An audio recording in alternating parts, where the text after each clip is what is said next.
Today's gospel passage tells a parable that involves a Pharisee and a tax collector. The Pharisees were devout Jews who faithfully followed the law and were revered by many as holy. In contrast, the tax collectors were considered as public sinners who worked for the Romans.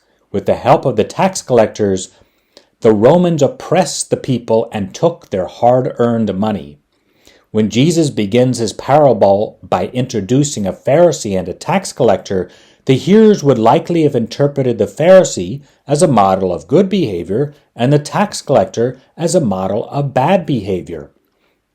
Jesus surprises his listeners by instead presenting the Pharisee as modeling bad behavior and the tax collector as modeling good behavior.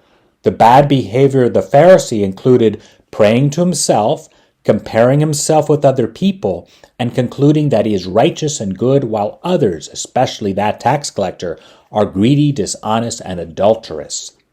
Meanwhile, the tax collector demonstrated good behavior by praying to God and not to himself, by not comparing himself with other people, but rather comparing himself with God and, consequently, being aware of his sinfulness and an attitude of trust. O God, prays the tax collector, be merciful to me, a sinner. May we be more like the tax collector by not comparing ourselves with others, but rather to God. And if we do compare ourselves to a person, compare ourselves with who we were yesterday, so that today we can, with the grace of God, try to be a better version of ourselves.